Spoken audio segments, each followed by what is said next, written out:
Welcome to Modern Aikidoist Podcast. Before we start, I want to thank everyone who has supported the show, and in particular those of you who have contributed to the PayPal tip jar. Of course, the likes, subscribes, and shares help a great deal as well. I enjoy bringing you this content, and the contributions help cover the expenses for doing so. I've had a wonderful time chatting with the people on these shows, so much so that I would like to have them back for further conversations. As you listen, if there are any questions or topics you would like to hear us discuss, please post up a note in the comments or send me them directly. I'll pick the best ones and we'll cover them in future episodes. Another way you can get more content is to join the Spirit Aikido online program. There are more than 110 videos in the program currently, with new ones added every few days. Subscribers get access to video training and mentoring to techniques and training methods that I've adopted from other martial arts to make my Aikido more practical. In the most recent series of videos, I cover fundamentals and applications of kite and nage, as well as a powerful way to deal with someone who tries to pull you down with them after you throw them. I also started a series on kick defenses. There's a link to the program in the description. I invite you to check it out. Now, on with the discussion. I'm very honored to have Joe Thambu Sensei, and I hope I pronounced that correctly, join us on Modern Aikidoist Podcast. I'm very excited about this conversation. Sensei and I just had our initial conversation a few days ago, and we were brimming over with subjects that we would love to talk about. So thank you, Sensei, for joining us on this show. My pleasure, and feel free to call me by my first name.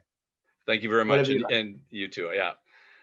So we covered a number of great topics, and it's hard even to pick the first one, but I think a good one to start with would be how to find that martial spirit, which is that intangible thing that makes somebody really competent and highly skilled, not just in following through motions or being able to do prescribed kata or choreography or things like that, but that kind of heart of the lion that they have within them. How do you view bringing that out in your students? How did you do that yourself? And what would you advise somebody who wants to develop that within themselves? Okay, great to be here, Tristan. Yeah, look, your first question is great. I'm going to unpack the question, as they say in modern parlance. The question is semi-flawed, but we'll take it apart, okay? Sure. The first part is, what is the martial spirit, and does everyone need to have it? So if I've got someone in their 50s who's never raised their hand in violence, wanting to do Aikido, why would I want to teach them how to take on a thug on the street? So I think that martial spirit is so important, right? But it manifests itself in different ways. I've had students who trained years and years ago, 20 years ago, they stopped, and they're working in the tax department, they're working as solicitors, and they've all said to me, the one thing that the dojo has taught them was never to give up. And I think that is the martial spirit that we need more than everything else. I understand your question, I'll get to that in the second part, but I've seen a lot of people go to Japan, train their guts out, and every second word is os. You know what that means? Yeah. To persevere, to never to give up, and they put up with so much shit, and they get trashed, and they rock up the next day, and they never give up. They're there.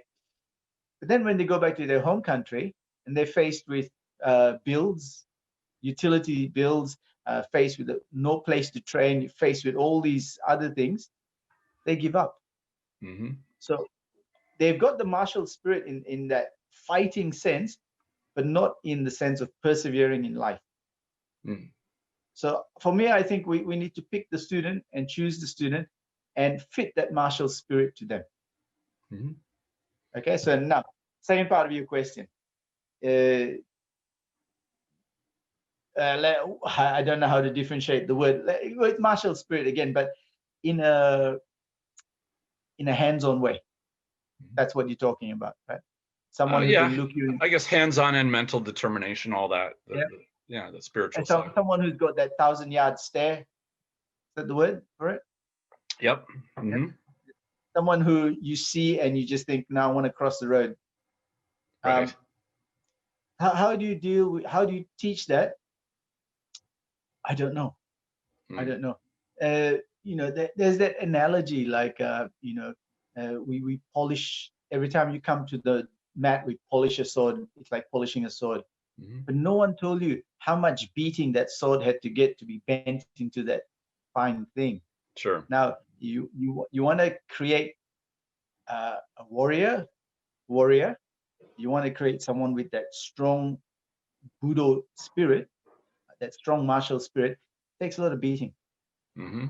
Takes a lot of manipulation, a lot of beating, and really, I have a friend who says, you know, if they're afraid of being beaten outside, I'll beat them in the dojo. And he's really hardcore, and he says, I thrash my students so much, it's nothing like compared to what they're going to feel out there. So everyone's got their different approach. For me, you know, standing on the doors of nightclubs, I had to do that to make sure what I was teaching worked. And also, if I had the courage, the balls, if you like, to make it work. The only way to answer it is to put myself in a position where I couldn't say no, I couldn't back down. And you know, sometimes the Aikido failed me, sometimes it didn't. Sometimes I failed myself, sometimes I didn't. So it's an interesting thing. How you teach it, I don't know. I don't know. But it is. Go ahead. It is so important. It is so important. I think we should never downplay that. And when I say I don't know, there's many ways, but there's no one way. I would agree. And it really changes depending on the student that you're dealing with. I've had students come in that have that they just want that spirit of, I won't be dominated, I won't put up with being victimized, but now I just need the tools to be able to articulate myself, to actually do the physical aspect. And then I've had other students come in and say, basically tell me, this is part of me that's not there. Can you help me build it? And I've found if there's even a little bit of that passion, then you can. And it's, I think, acquainting them with a certain amount of physical fluency with the violence part, the physical aspect. And that also helps develop the courage or the confidence. And I think confidence is the path to courage, when you can realize you're not totally committing suicide by stepping forward, facing, you know, a scary thing, that you have a good chance, and that this is within the realm of things that you're used to. Then that combination can take somebody who's pretty timid and not confident and turn them into somebody who's at least got some decent courage. So with those two people, the one thing that springs to mind, the first person who says, I've got it, what I need are the tools, what that person needs is discipline. Right. Yep. The second person who says, this is the part of me that I want to build, the courage, etc., etc., that person needs discipline. And I've, you know, people ask me if I meditate. I've never meditated in my life. I don't have the patience. Right. I'm always on the go, right? But I've realized the times when I am totally blank, totally off no mind, is when I was uke to top teachers. And I knew I was going to get my head buried. And I was scared, but I was there to do one thing and one thing only, it was to attack them. And I did. And, you know, there was no thought in my mind. It was not even what attack they wanted. I was gonna go for them. That's all, you know. And so there was clarity and there was emptiness, both in the same time. And I think that discipline overcame my fear. Yeah, that's a good formula. Standing on doors of nightclubs, I had a job to do. Just like being the UK. I've had 3 Maoris in front of me, and I've had to look them up like this and say, guys, you're not coming in. And it was the discipline and stupidity that helped me get the job done. So for everyone, it's different. But sure. Discipline plays a big part. I think it does. And not just the discipline to show up, but the discipline to make the most of that training and mat time. I have seen people that'll show up and they'll get on the mat and they'll totally just piss away the time they're not really getting anything out of it, but they're in their gi and they're there logging hours. But when they walk off, they didn't really take anything with them. And there's that part of the discipline, self-discipline, to the commitment of saying, I'm on the mat and I'm going to make this time pay. Like, this is going to be, I'm going to learn. I'm going to make myself better than what I was when I walked through the door. There's one more thing about the discipline, and working in clubs, I've seen security, we call them security, we don't call them bouncers, the security or doorman, take someone out, put them down, and just lay into them. That's lacking in discipline. That's true. I've had people call me all kinds of names. I've had people hit me, but the time I lost it is when someone spat in my face. Why? I don't know, but that was for me, and I really lost the plot. And I went to town on them. But the thing with discipline is, there's an old saying: if it's unnecessary to do something, it is necessary not to do it. That's interesting. If you've got someone under control and you've restrained them, there is absolutely no reason to then start smashing them. Right. So again, that discipline comes in. If people think they're really gung-ho and they just want the technique, without the discipline to go with the technique, they're going to end up in jail. That's true. And you need that discipline at critical moments, really critical moments. That discipline has to kick in to say, no, he's out the door. I've got him out the door. He can stand there and abuse me. That's fine. Soon, if he comes back, I'll do something, but I'm not going to chase him down the road, if you know what I mean. Right. This is where I think having people take such strong cues from movies and TVs and action, where, the good guy just goes crazy and just unleashes hell and kills everybody. Like, that's not a good model for how to have how you deal with violence for real. That's way over the top. Or having I want to just be able to punch somebody so hard that I would just completely crush them. Which, i.e., like a sport fighter, like somebody would admire a Mike Tyson, and that's fantastic skill that he has. But breaking somebody's neck or smashing their head in seems like it's the ultimate expression of martial arts. But in my opinion, it lacks the real world discipline that any civilian would have to deal with if he did do that. You know what I'm saying? So yeah, in the old days, the ability to control someone without hurting them was prized. And from what I think, it still is, or should be. It should be. Yeah. In the old days, if contrary to movies and stuff like that, if a retainer killed someone or had a fight with another samurai, there was an investigation. Really? Yes, from what I understand, and then the Lord would decide whether that was just or not. But there was an investigation, and if it could have been avoided, why wasn't it? So if a samurai drew his sword in anger, he had to answer too. It's not like in the movies where you could just lob someone's head off and that's it. Go on about your way, yeah. Yeah. There were complaints, and we're talking before the Meiji era. We're talking Tokugawa. When. Yeah. So I think that thing about trying to control someone without hurting them was prized, and still should be. Look at us now. We talk about reality training. Sorry, I'm drifting. No, go keep on. I love what you're saying. We talk about reality training and stuff like that. There's no such thing as reality training. People say Aikido is fanciful and has no bearing in the modern world, perhaps. But if you think of Aikido as a lock or a throw or a series of locks or throws, it doesn't work. If you think of Aikido as how you use your mouth, your mind, and your body, then it works. I've knocked someone back from trying to come in. I've pushed him back 3 times, and I just went a big palm strike to the face. He dropped. Now, I'm 58 kilos. I don't know what that is in pounds, but it's not very much.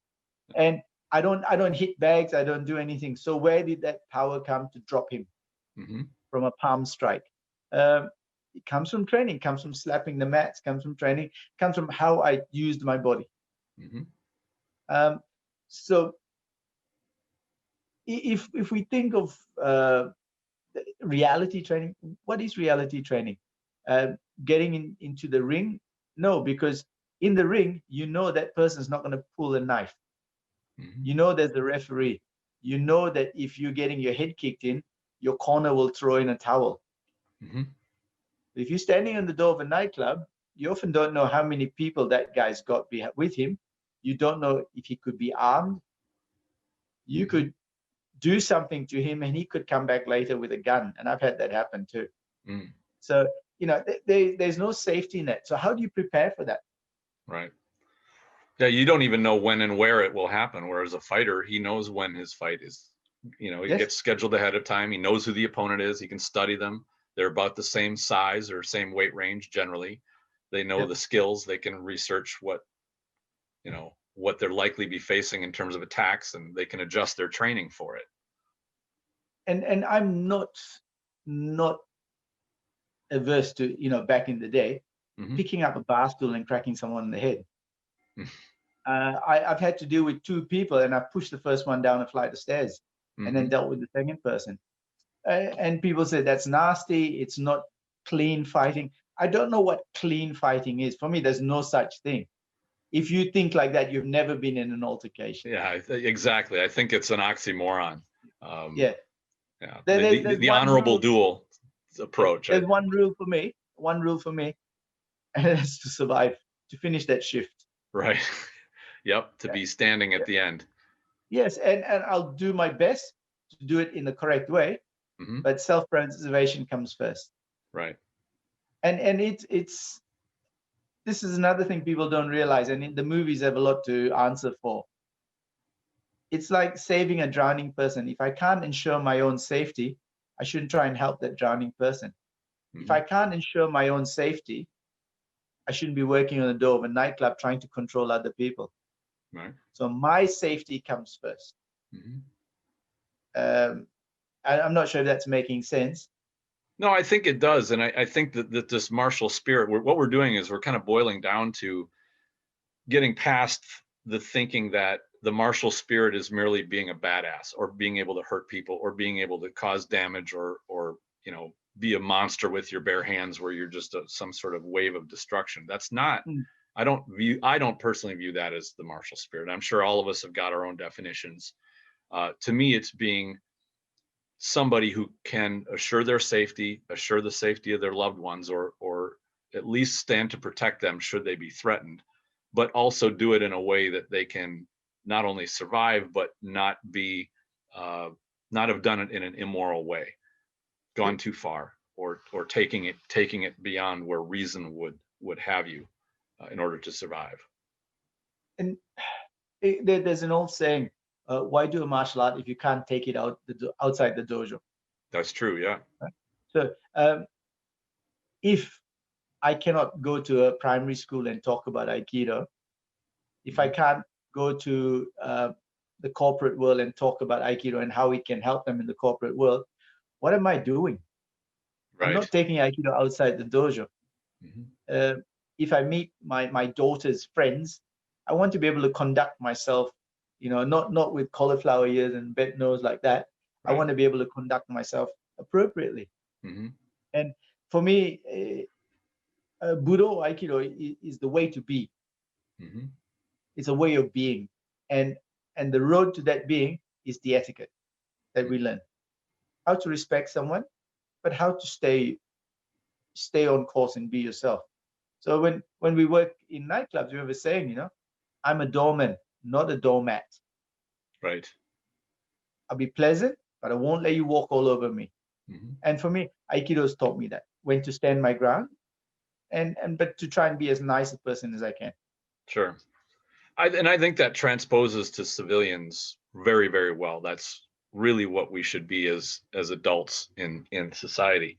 I remember reading about the Roman soldiers when they were within the legions and they would travel throughout Europe or wherever they were doing their conquests, and they had honed these guys into being such soldiers and basically so mean that when they weren't actually on a campaign actively fighting enemies, they were so much trouble that they wound up being destructive, and they had a hard time coming back to the civilized Rome and living as civilians, because they were being essentially turned into these attack animals. And I'd read, and I'm not sure if this is true or not, but Hadrian's Wall that was built up in the northern side of England was primarily we need these guys to do something because they're bored and they're raising hell, they're fighting each other. They're too much trouble. We need to give them a project to work on. And that was a big part of it. Because if you look at the wall, it wasn't, as walls go, not terribly impressive, but it kept a lot of troublemakers really busy. And I think if you get too far into the violence for learning to cause a lot of damage and kill people, then you can lose that discipline and you lose that honorable behavior part.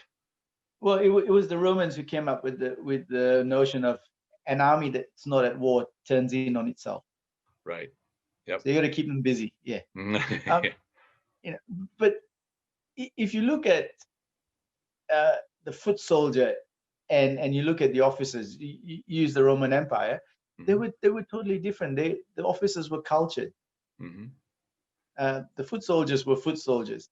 The Japanese warriors, they tried to teach them poetry, teach them calligraphy. They wanted to round off a person, mm-hmm. But that only came after a certain era. So the culture has to grow, and sure. We grow with the culture. In Yoshinkan Aikido, the word Yoshin means to lift your spirit, to build your spirit. Mm-hmm. So essentially to become a better person. Mm-hmm. And I know we talked about this, or you're going to ask me about this again. The old way of doing it was to kill the ego. And so nothing you did was right. Nothing. Everything was wrong. You couldn't even tie your belt properly. It was wrong, wrong, wrong, wrong. And then gradually they stopped saying wrong. They'll never say right. Mm-hmm. I've been doing Aikido for 48 years. I've had one compliment paid to me by my uncle, my first teacher, one in 48 years. And I was so aghast that I couldn't sleep that night. Because you just couldn't relate to it. No, he said good things about me to other people, but to me, never. But that was it. You're building the man. You're not stroking the ego. Mm-hmm. You're building the man, and not everyone can do that sort of thing. Sure. Not everyone can put up with that sort of thing. A lot of people do need to be told they're doing it right. You're doing a good job. The way I was brought up, it's like sink or swim. I don't care. Mm-hmm. That was very old school way of teaching martial arts. Very old school, yeah. Yeah. When I was a very small kid, I started at 11, and I met an old teacher, and this guy was a brute. He was a brute, right? And I said to his wife, I used to be afraid of your husband. And he said, no, come on. I said, no, you used to trash me. He taught at another city. Every time he came to my uncle's dojo, he would trash me. He would just pick me up and just, wipe mats with me. Mm-hmm. And he put his arm around me and he says, come over here. Took me into a corner and he says, your uncle made me do it. I didn't want to do it. Every time I came, your uncle made me do it. So that was the old way. And it was either you sink or swim. Right. Yeah. Yeah. I had a mentor of mine, and we were talking a little bit before the show about, no teacher, no Budo. And I've always sought out mentors, whether they were my formal teachers at my school or just people that I thought for a period of time, you have some great knowledge. I want to learn from you. And he said he very much taught in the same vein with his Muay Thai. He said the most instruction he ever got from his instructor was, you kick like girl, practice. That was it. You stop kicking like girl, and basically go keep doing it. And very old school. And it's not that it's just Japanese or or Thai or anything like that. That's just very, very keep doing it until you find it. And I guess go ahead. Sorry, you use the word mentor, and I think that's a really important word. I hate the word role model. Right. I hate people saying to me, "You're a good role model for my kids," or whatever. Fuck. Sorry for swearing, but why in God's name would I want anyone to turn out like me? Maybe it's semantics, but sure. A mentor helps you. A role model is someone you emulate and copy. Right. Don't, be yourself. Be the best that you can be. Don't be like anyone else. And there's too many people out there trying to, there's people who do, Australians, Canadians, Americans who do BJJ, speaking English with a Portuguese accent. There's Westerners speaking English who do Aikido and Karate with a slight Japanese accent. I've seen it, and I'm thinking, what's wrong with these people? Off the mat, they're speaking fine, but on the mat, because they've just gone to the zone of emulating, copying, imitating, and that's the best way to learn. Yes, to imitate. It's one way. Copy. I don't know if it's the best, but it's one. I think it's the best way. But then you need to imitate, adapt, innovate. Right. A lot of people get stuck in that first level. They do. It was funny. Years ago, when I was fighting competitively, I had this younger fighter. He looked up to this certain experienced fighter a lot, and he wanted to emulate everything he did. Well, one of the things that this advanced fighter had, he had a bad knee, and he couldn't bend his right knee very well. So he walked kind of funny. He'd bend his left knee, and then his right knee would kind of stiffly walk. Well, this guy who was emulating him picked up his movement. And I said, "Why are you doing that? There's nothing wrong with your knees. You can move better than he can." And it was just he had it in his mind, like, I'm going to do everything exactly like this guy does it because I really like what he does. And it was just fine. Like, why are you picking up his bad habits? Take the good ones, and don't take the bad stuff. There's a famous Aikido teacher. I won't mention his name. He had bad knees. And so he couldn't bend his knee. Could be anybody. So he couldn't bend his knee to push his weight forward. So he would lean forward with his shoulder. Okay. Right. And everyone in his school does this. Why? I don't know. Right. I used to have a point where I couldn't raise my arm more than here. And I was doing a lot of demos. All my ukes were really tall. Sure. And a lot of the demos I was doing back then were for kickboxing and Kyokushin karate tournaments. And I used to do a technique where I would leap in the air, raise my arm to there, and then come down with my whole body.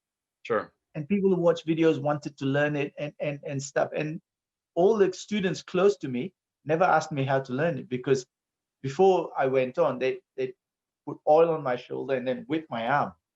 And they knew it was a makeup technique because I couldn't raise my arm. But everyone else who saw it thought, wow. And people ask me again, no, that's rubbish. Don't do that. Sure. Yeah. It's funny because I come from a Koichi Tohei lineage of my Aikido. And so I've seen other people as tall as I am, I'm 6'4", do the Tohei hop, like where he'd hop off the ground and drop his weight, exactly like you're describing. And and then I was told, well, Tohei did that because he was so short. When he came to America and he had all these really tall ukes, he wanted to drop his body, so he kind of cheated by jumping and then dropping it. So, but if you're over 6 feet, there's no reason you need to be hopping around and jumping off the ground, So same kind of thing, But thank you. See Tohei. Thank you. See, this is the difference between having a mentor and a role model. Yep, this is true. And I guess this brings us to the next question, which is moving into the future, how can we teach more efficiently and where the students are learning faster? Is the old school the best way to do it, or are there newer approaches that we can do to kind of make it less, I guess, tedious or make a longer path than is necessary? What are your thoughts on that? Varied, totally varied. The old Japanese system, lends itself to a lot of abuse. Mm-hmm. Right? You want to learn how to make sushi? Mm-hmm. You got to wash the rice for 3 years. Right. The old school apprenticeship. Why in God's name would you have to wash the rice for 3 years? Mm-hmm. If it takes you that long, you're bloody hopeless anyway. You're never going to be any good, right? Right. Now they've got sushi courses in colleges in Japan where you can learn in 6 months how to make good sushi. Mm-hmm. And people are frowning upon that. Why is that? Because it's not the old way? Exactly, because it's not the old way. Right. So I think it lends itself to a lot of abuse. Imagine if someone wanted to learn and they wash rice and you were paying them a pittance, paying them slave wages and getting slave labor. Why not? Yeah. So, and same in martial arts schools. A lot of it was a system that was handed down, but it lent itself to abuse. Right. The people who benefited from that were the ones who could take lessons out of that. The teacher wasn't teaching, you had to learn. Right. So are you familiar with the word autodidact? No, I'm not. Okay, so I think it's Greek and it means someone who's self-taught. Okay. And when I say self-taught, I don't mean you don't have a teacher. I mean that you've unpacked what the teachers offered you and you've made it your own. Okay. Everyone who's any good in anything I've seen is an autodidact. Okay. Because that'd be the Greek version of Ri from the Shuha Ri principle, where you advance to a level where you've owned and integrated what you've learned. You've internalized it. Yep. Yes. And I don't think you can be taught. I think anyone who's good has to learn. Oh, agreed. Totally agree. There's a distinction there. I said to my teacher once, one of my teachers, I said, he made a remark about my school. He came to visit, he made a remark about my school. And I said to him, I model my school after the Yoshinkan of the 80s and 90s. And I went on to say that, I wasn't spent a long time there, but I was there for lots of different times. And I wasn't there for as long as other people. And he said, it's not how long you were there for, it's what you took out of it. Absolutely. Yeah. And so it's not just saying my teacher is so-and-so and I spent so much time. That's what did you get out of it and what can you do now? So I think the old system is good, but it lends itself to abuse. Sure. Now, the problem with a lot of us is it took us a long time to learn it, a long time, right? And we're still learning it. And then we think, I got a better way of teaching than I was taught, so I can speed it along. And we end up teaching 20-year-olds like they were 50-year-olds. All right. Okay. That's a sin. I think 20-year-olds should be treated like 20-year-olds, and when they get to 40, they should be treated like 40-year-olds. You cannot train a 20-year-old like a 40-year-old and expect them to get the best out of the system. Ain't gonna happen. I've found the same thing. But as teachers, we think, oh, I've got a better way of doing it. I'll shorten. There's no shortcut. Right. And so I see in Aikido now a lot of people doing fantastic Aikido, beautiful Aikido, but it's not Budo. I've seen a lot of top Aikidoka, but they are not Budoka. And herein lies the problem. Agree or disagree, that's up to you. But most people I say that to don't realize the distinction. That is the problem. Because I would agree. Aikido's lost its way. Because we're trying to teach finesse and people are spending a whole class wondering whether their little finger should be there or there. And this teacher said this and this teacher said this. Who gives a fuck? Put your uke down. I love it. Yep. And then your job is to then keep putting the UK down, but using less strength and more of his energy, more of your power. But don't forget the objective. Put the bloody UK down. Totally agree. You know, sorry, go on. No, go ahead. Go ahead. Shoda Gozo Kancho once said that Aikido is first and foremost a martial art. And even if you never fight in your life, even if you never use it in an altercation, you must train it like it's a martial art. Otherwise, you lose all essence of it. So like you said, people who come on the mat and piss around, sure, they're clocking in the hours, they've got the gi on, but it's, you know, right. It's not Budo. It's not Budo. Right. I think that the traditional, the old school model of teaching also has a ceiling on it. When you as the student are firmly stuck in the mindset of, I am going to listen to my teacher and do only what he says for me to do. That can work when you have an elite level teacher that is acting more like a coach and less like a cookie cutter kind of, all right, I want you to do this step, that step. And there are very few teachers that are capable of taking somebody from raw beginner to really elite that way. Because I think you're right, that student at some point needs to internalize, this is my martial art. I'm not doing my teacher's art. I'm not just doing what he does or what he says. I have to make this my own. And if a student never starts to cross that bridge, and I've read many accounts of martial artists say, I love my initial teacher. He taught me so much, but I got to the point where I had to move on. I needed to find either other mentors or I needed to find my own way because I only went as far as I could with that one. Not that there was any disrespect. In fact, the reverse is true. They really respect that instructor that got them to that point, because even a lot of instructors can't get a student to that point where they've grown enough where they can start into that phase where they have internalized and they understand what they're doing and what they want that they can't do, and that then they go pursue how to get it or where to get it. And some self-develop, others find other mentors that add in. I think it's a very complex process to become that very high level martial artist. It's not just a linear go from point A to point B and one person's going to guide me all the way through that. Can I play the devil's advocate a second? Oh, sure. Yeah. I've heard that many a times too. People say, you know, I'm a second dan and my teacher's a fifth dan. He's got nothing to teach me. Well, at second dan, you should be starting to explore and starting to understand the techniques yourself. And your teacher should be saying, no, that's wrong. But that's it, you know, like, again, to quote Shoda Gozo Kancho, we talked about kama, your stance.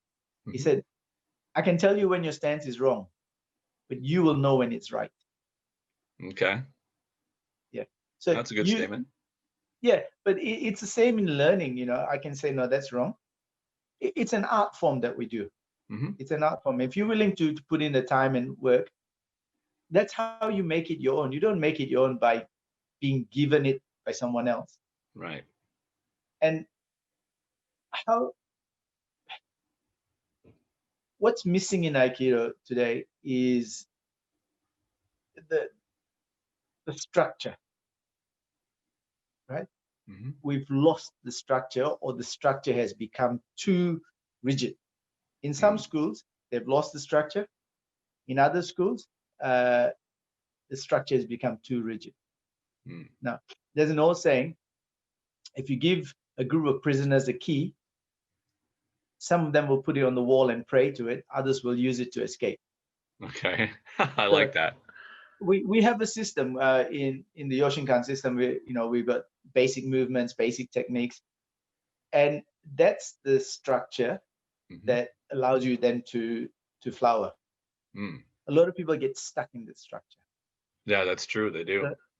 But they get stuck in the shoot phase. Yep. And part of that is because the teachers don't allow experimentation.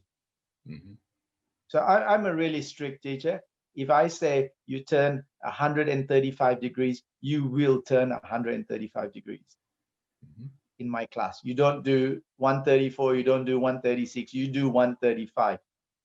But after the class, you can do whatever you want. And you know, they say the people who are the best are the ones who are last. And there's two points to that. One, you're the last one standing, right? But also, you're the ones there when they turn the lights out, because you're practicing, you're making it your own. When I teach you basics, you stick to that rigidity. Afterwards, you must make it your own. So when's that? That's when you practice the self-defense bit, you practice Geowaza, you do other things. We don't allow for that anymore. Everyone's stuck in that rigid system. You know, it's interesting. I think about a year and a half ago, I did a little poll on the Facebook group, the Aikido the Martial Side, when I was there, and I think at the time we had maybe 7,000 members, and I thought, you know, I'm curious how many people do Geowaza as part of their practice, or do even Randori. So I did a little poll, and something like 85-90% of people did paired kata. That was all they really ever did, and very few people did Geowaza, and even fewer people ever practiced Randori. And Randori is a favorite of mine, and I found as an instructor, a mentor, and a teacher, that Geowaza was sort of the training realm where you take the glue and you put your techniques together. Like, and without that glue, all Aikido is a bunch of techniques, single lone techniques that you just practice over and over and over again. But without that glue to put them together, you feel totally lost. And I've seen brown black belts that get into a Geowaza situation, and you can tell their brain is just getting overloaded because they don't know how to deal with that, with the flow part of different things coming at them, and changing direction, and watching pace, and studying ukes, and, you know, not knowing what's about to happen. You know, to me, that's a solid skill area there to really bring the students into a comfort zone with all that chaos, because that's really the chaos of, or it's the beginning of getting into the chaos of a real life situation. For me, I've got a couple of trademark throws, right? And it's something that I've envisioned, and I've tried, didn't work. Tried again, didn't work. And I've gone back to the basics, looked at the basics, and think, okay, that's a flaw in the basics. Fix that, go back, and the technique I envisaged worked. If I have a flaw in the basics, I look at the basic movements. Flaw in the basic movements, look at the kamai. So it's that step by step, and it's connected. Like you said, Geowaza as the glue, puts it all together. But if it's not structured properly, then the basic movements, the sword work, all this, it's, you know, you have a problem, you don't know where to look. So if you have a problem in a technique, look one step before. And it's the same within the technique. If you're doing step 1, 2, 3, 4, usually if at step 4 you've got a problem, the problem's in step 3. Yeah, totally agree. So, yeah. And that's the structure. If you understand the structure, it can take you very far. Yeah, and I think that you know, the approach that I've used with my students is I try to treat them more like I was their coach than I don't like the guru type effect, you know, where instructors want to be Mr. Big Shot, and they want to be, you know, telling everybody that they're wrong, that not to say they're wrong, because oftentimes they are, but, you know, I like to bring them in and say, I want to bring the best out of you. Just listen to what I have to say, try it out. You know, you're going to have to learn this. I'm going to give you what I can, but you're going to learn a lot more from observing how things work when you do them than me just yelling at you for having your foot in the wrong place or what have you. So I think that there's that bond creates a lot of strength of trust between a student and a teacher, and the teacher and the student. When that trust is strong, boy, you can get students really coming out. And it makes me sad when I see martial art instructors that their egos tear down the trust that their students should have in them. You know, whether it's they get beat up too much, or they They just get berated, or treated in a demeaning way. Like you said, the abuse that tends to come out with that old school system. It's like, there should be ultimate trust and even love between a teacher and student in such a way that the student knows that the teacher will do anything to help them advance, and that the student is committed and loves what he's learning or she's learning. I think that's a healthy relationship between teacher and student. We're gonna have to come back to that. I want to regress a little bit, right? Sure. Going back to the part about Geowaza and stuff. Mm-hmm. You've done Muay Thai, yeah? A little bit, yeah. Right. Mm-hmm. So you train. What do you do at the end of the practice? Other than collapse? Before you collapse. Oh yeah, well, you do some sparring. Yeah. And in judo, what do you do at the end? Do some randori. Boxing, what do you do at the end? You do a couple of rounds. Yeah. I take my daughters for soccer practice. They'll play drills, etc. And then they play a game. A scrimmage, mini game. Yeah. Why aren't we doing that in Aikido? That's an excellent question. Why aren't, it used to be like that. It used to, it's just lost. Right. It's lost. Everyone's worried about the finer points. One of my teachers said to me, the old school, the old pioneers, their techniques weren't very good, but their spirit was really strong. Yeah. And I think it's the opposite now. Yeah, and that kind of brings us back to the finding the martial spirit question. Maybe this is part of the answer, is if you don't focus on the things that bring that spirit out, and just doing paired kata doesn't do it. Geowaza practice, randori practice are ways to bring that part out. And training with the same old person day in and day out is a fucking waste of time. Sorry for swearing, but I see people come to seminars. There's 80 to 100 people on the mat. Guess what? They're training with someone from their own dojo. Yeah, the people they came with, they'll go right in there. Why are you doing that? You need different body sizes. Of course, you don't go to a brute who's going to rip your arms out. Right. But you need different body sizes. You need people with different mentalities. So you're working with different reactions. Yeah. When growing up, I don't think my uncle had this thought out, but every time anyone of note came to the dojo, he'd say, throw him around. And I'd just be cannon fodder. I'd just be uke. But I got to be a really good uke because I didn't know what was coming. I didn't know how it was going to be done because everyone was different. And I just have to cop it. It was a speculation of mine that the reason why Geowaza and randori were kind of left behind is they're not easy. It's easy to know what exactly the attack that's coming, because the demonstration just showed what it was and what the response was going to be. It's kind of like doing your ABCs. That's all really easy. But you talk about writing a script or something, or doing an actual writing piece, that's hard. And so to me, the martial spirit is that ambition to want to do more than, yes, you want to hone the fine points of your technique, but you also want to be able to take them into a live type situation, be able to do them, and then be able to do it under stress when it's complete 100%. Now things are really tough.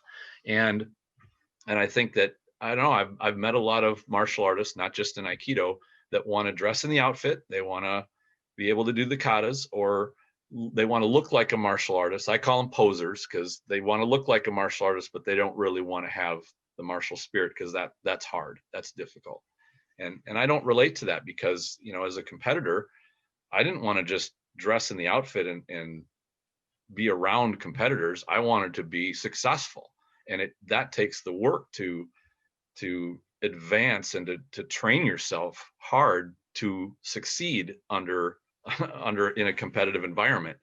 And I think the same thing holds true if somebody, comes up to me on the street and gets in my face. I know that that's going to be a difficult situation, and I want to make sure that I'm ready for that. And and I think that's a part of the martial spirit that can be lost through the trappings of what's my rank, and do I wear my cool hakama, and do I, all of those things. Before I forget, I'm going to tout a documentary. I'm not getting any commission for this. Sure. But there's an amazing documentary called In Search of Greatness. Okay. And it interviews people like Wayne Gretzky, Jerry Rice. I think I've seen that. Like a few years ago, I think I saw that. It's fascinating. And I saw it on the plane, and then it's one of those very, very rare things where I went out and bought a copy. Okay. And I showed it to all my instructors. It talks about the playtime. Right. And wow, it's like that's where you develop that playtime. Mm-hmm. You learn in structured class, but you develop in the playtime. You make it your own in the playtime. Sure. And that's we're not allowing for that. Right. You talk about black belt factories. Mm-hmm. We've got dojos that are just churning people out. 45-minute class or an hour class, boom, you're off the mat. Next person comes. Next group comes in. Next group comes in. Mm-hmm. My dojo's open till the last person leaves. My apartment's in the dojo. I'll come in. I'll do what I have to do. And people say, "Do I have to leave?" I go, "No. You go whenever you want. You train till 2 hours past if you want. I'm happy for that." Sure. Occasionally, I stick my head on the mat and say, "You're doing that wrong." But that's what it's about. It's allowing people that leeway to experiment, to make it their own, essentially. Sure. Otherwise, I think we're going to be cloned. Yeah, that playtime thing is something that modern trainers and fight trainers are discovering is a huge benefit. And I remember seeing an interview with Firas Zahabi, and he was one of George St. Pierre's trainers. And he talked about, I think he had an interview on Joe Rogan. I think they were talking about how do you train when you're above 40 years old? And he said that this is, a lot of times when you're young, you're 20 years old, you go in and you just absolutely go balls to the wall for however long your body can take it. And then you limp out and you're exhausted, probably banged up, maybe injured. And you got to wait for your body to recover. And you're young, so you recover pretty fast, but not if you're injured. So you sit out. And he said, but if you're older, or if you want to keep training, and he said, even younger Russian fighters will do this. They'll go in for 6, 8, 9, 10 hours a day, and they'll just do light play work. They're not going balls to the wall. They're not getting so physically exhausted they can't function, and they're not getting injured. So imagine, 4 weeks of that, you get, crazy kamikaze guy that goes and trains 4 or 5 times, and the rest of the time between he's healing, and he does maybe an hour, hour and a half before he's so toasted he can't do it anymore. And then you got the Russian who's been doing 6, 7 days a week, 8 hours, 9 hours on the mat.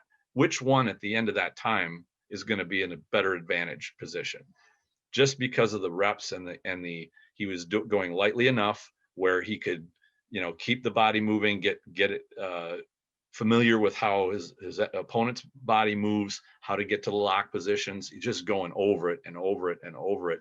And those repetitions he can keep doing because he's not injured. He's not gone to exhaustion point where he's useless. And that's I think a pretty innovative way to look at training in a way that's safe enough to do it, but it's also very productive for programming the brain and the body and how to work with that in that method. So I think that's perhaps something to look at too. And for older people that do want to start, they can do it without having their arms ripped off or be constantly injured. Yeah, I've never competed, mainly because I always used to lose as a kid, so I never liked competition. But it doesn't suit my character. Sure. I've never been one to play by the rules, so it doesn't suit my character. Now, talking about how do you train as a 20-year-old and as a 40-year-old? How do you train as a student as opposed to teacher? Now, a lot of us who do a traditional martial art, we teach, and if you run a dojo, there's so much bullshit pre-class, post-class that afterwards you're just brain dead. Right. So how do you maintain? People ask me, how do I train? I don't. I'm lazy. How do you train? The way, and this is no secret, and I've said this many times before, as a teacher, when you get up and demonstrate a technique, imagine your teachers are watching and you're doing a test. Do it perfect every time. Yeah. And it's worth 10 reps. Sure. Because you're putting mind, body, and spirit, everything, you're honing it into that one technique at one time. If you do it 3 times, you don't look to get it right once out of 3 times. You get it perfect every time. Yeah. And that is how a teacher should train. Yeah. And that's a remarkable mental focus that's much different than being a student, where you're just trying to find that, where is it right, what, that's true. A student needs to do that in a test. So in the Yoshinkan system, the test, my 5th dan test lasted, I think, 17 minutes, and they said it was one of the longest ones. Really? Okay. But the intensity, because you are looked at, like the teacher has his face in your face while you're in your stance. And if you even flinch or look at him, you fail. Okay. Shoda Gozo Kancho used to talk about the smell of fear. That it's palpable. Yeah. But it was that focus, that intensity. And believe it or not, that saved me so many times in nightclubs. Oh, I bet. Situations where you just have to, your balls are somewhere up near your chest when you're facing off 3 guys that are much bigger than you and you're working alone. Yeah. Your balls are nowhere to be found when someone's pulled a knife on you on a gun. But you stand your ground. Yeah. Because that's what you're training. Your training's kicked in, you stand your ground. Of course, sensibly, with awareness. Right. Yeah. And that kind of brings us to the last question, which I actually had listed first, but we talked about this almost at the beginning of our last discussion, which is when it comes to respect should be earned but not given. But instructors expect to be respected. How do we draw the line between that expectation and the respect being earned? Okay, so what would you think? I would agree that you cannot demand of somebody to respect you. It should be something that you command. Respected would be commanded. But I think that Aikido has an issue in the fact that we don't have any venue by which you go and show your capabilities. And this, when I was a competitor, when you'd go win tournaments or you did really well, you succeeded and were victorious, it showed the quality of your art, the quality that you had, and that would command respect. So there was a tangible measure by which somebody could assess you and say, okay, you know what you're doing. I want to have you show me something. Why don't you teach me? And that's where the respect was built. But within Aikido, we don't have any kind of a venue to assess whether somebody's art is high quality or not. It's really just a subjective opinion based on your instructor or the prestige that you've built within your organization or the political stuff that goes on within the hierarchy of organizations. And so, but without some kind of a venue or a way to show other people that your Aikido is solid, your teaching is solid, it's all just subjective. And I think that that's where when you have nothing but subjectivity, respect there's really not much to it. It is a choice. Do I respect that person or not? And usually those answers come from a political realm. And I'm not big into politics, so Okay, so let me throw this at you. I interviewed an Aikidoka who is also an artist, and he said that if you're seeing the technique, you're not seeing the art or the artist. Okay. So if you're looking for constant proof or technical ability, maybe you're not seeing the man. And what's more important to respect, the technique or the man? So that's my question, and sure. Everyone's answer is going to be different, and that's fine. For me, if I meet a teacher, if I met a Muay Thai coach, anyone, a traditional martial arts teacher, a BJJ person, an MMA person, I would give him this amount of respect. Anything more than that, you would have to earn, or she would have to earn. Someone walk in the door, I'll give you this much respect. More than that, you have to earn. And that's a good way to describe it. That's my rule for myself. Sure. You know, I've gone to teach seminars where people have, you know, treated me like a demigod, and I feel uncomfortable with that. Yeah. I've also been to seminars where people go, "Hey, Joe, you know, how you doing?" And I'm uncomfortable with that, because the basis of our relationship is the art. And in the art, you need to show someone who's going to teach you a bit more respect. I don't say anything. I accept whatever people give me. But my reasoning and yours are totally different. So, you know, do you know where I'm coming from?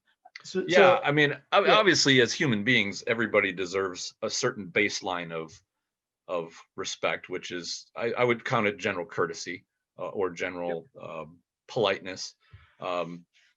But yeah, to go into that, wow, I really have a deep respect for you. I've seen, to address your question, I've run across people that are extremely good technicians of Aikido, and their technique is incredible, but as a person, they're detestable. And I've seen the reverse is true. Somebody is a great guy, very good personality, generous, kind, you know, but their technical ability with the art is substandard, just is not good.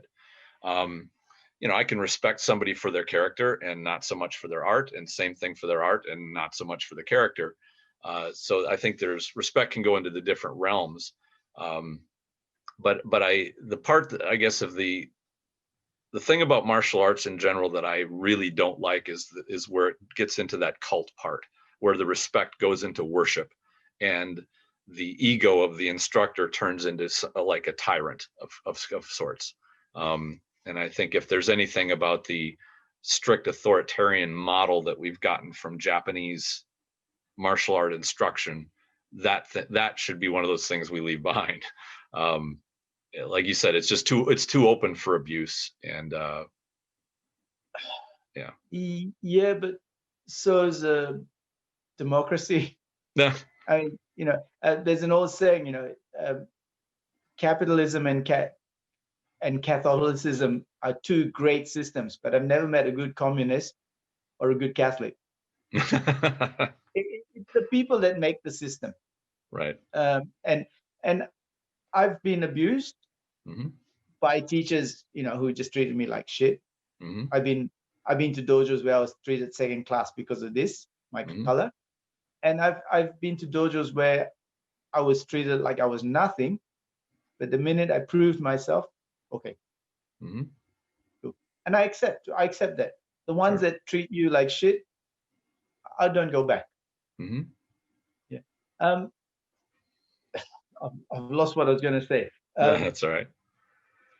Yeah, the respect thing is a really important thing, and for me, I heard the definition of honor.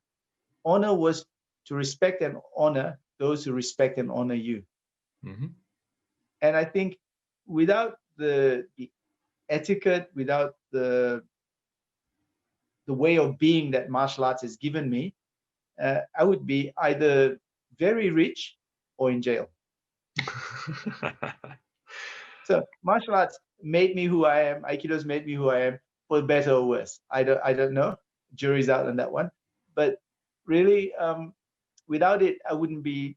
We wouldn't be talking now. Yeah, I'd agree. I think that etiquette is an important part. I think a lot, just like technique, you can learn to move your foot in the right space and put your hands in the right spot, but you will lack the spirit. The same thing can be said of even saying thank you, like an earnest just thank you. It doesn't really matter how much you bow or what, you know, etiquette can be its own thing without the heart of what's behind it. And to me, it's the heart that matters. When we spoke the first time, I asked you why Aikido. What was your answer?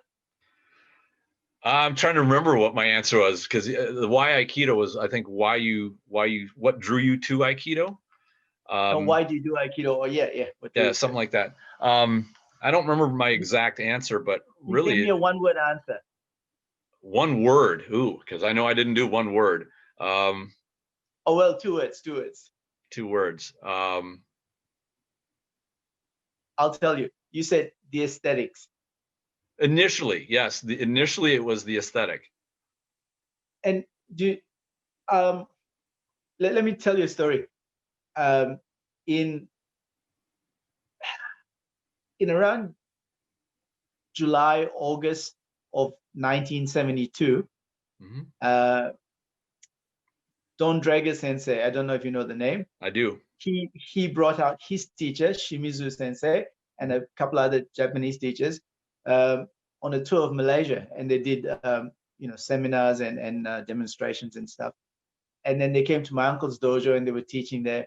I wasn't training, but I was always around the dojo and stuff. And I saw these men. And in November of 72, I started training. The reason I started training is because I wanted to be like those men. So the aesthetics, the way they behave, what they projected. Almost like a role model. God. Oh, bang! You got me there. But years later, I thought to myself, how, after 30 years of martial arts, I thought, how petty was your ambition? You joined and you've been doing it for 30 years because you wanted to be like them.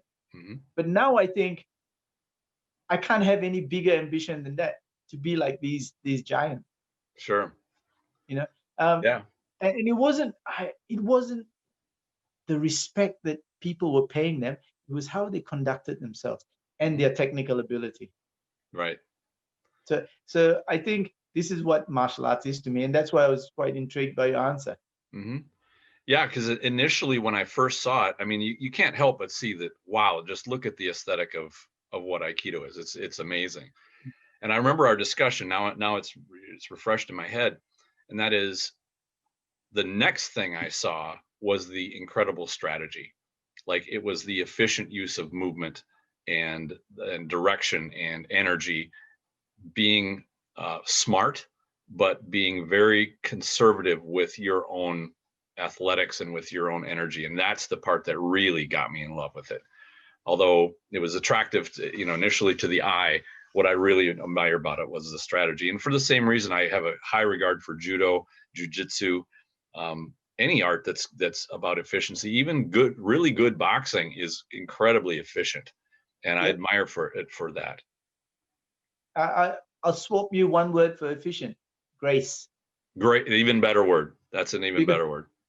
Economy of movement is grace incarnate.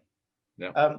I've seen, if you go onto YouTube, there's people doing things like Indians making those breads. Right. And this guy's just flinging it.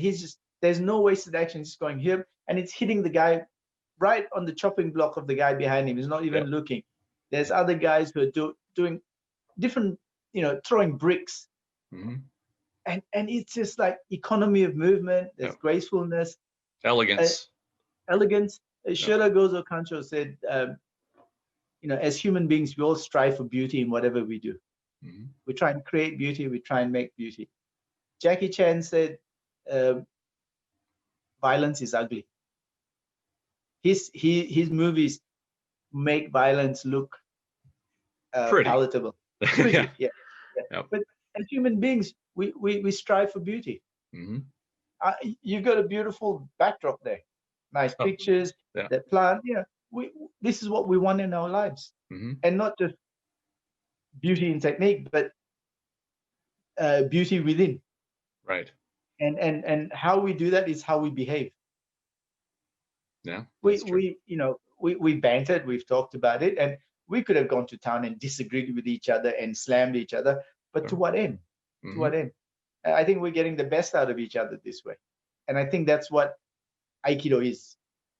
Sure, you can fight and stuff like that, but and the problem with competition in martial arts, same with organizations in martial arts, they both meant to promote the art.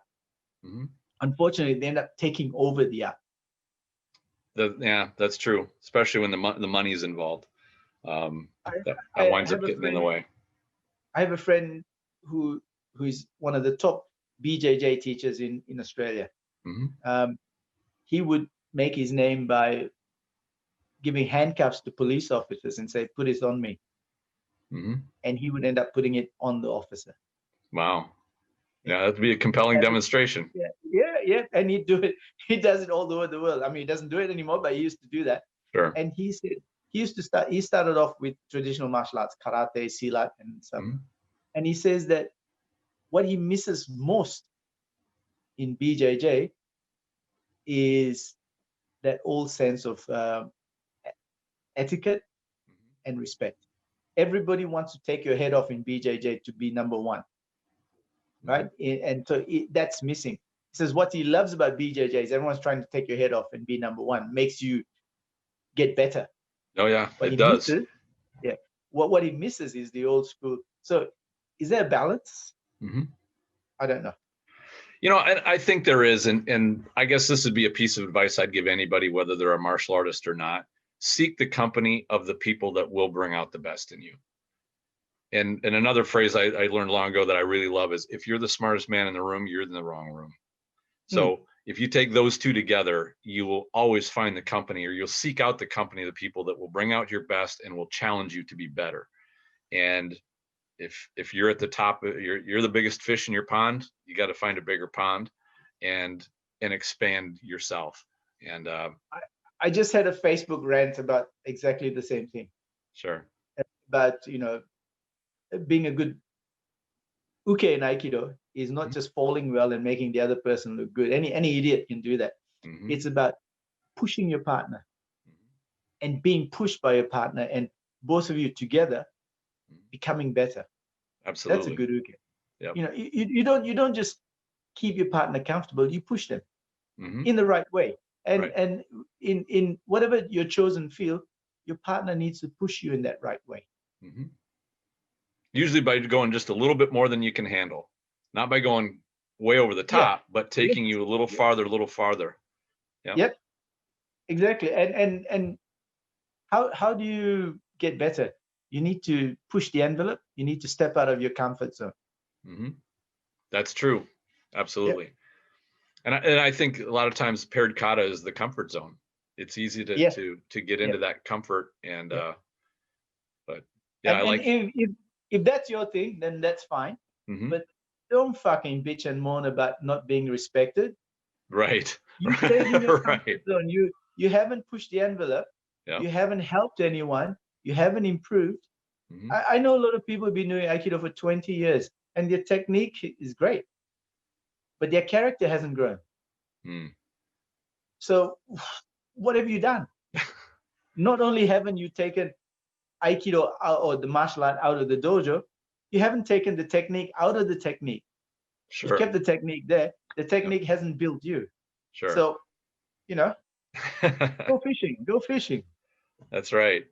So, well, very cool. We're right about an hour and a half, and this has just been a great discussion. And I want to thank you so much for joining in, and we could talk all night, I'm sure, or all day for you, since we're on the other side of the planet.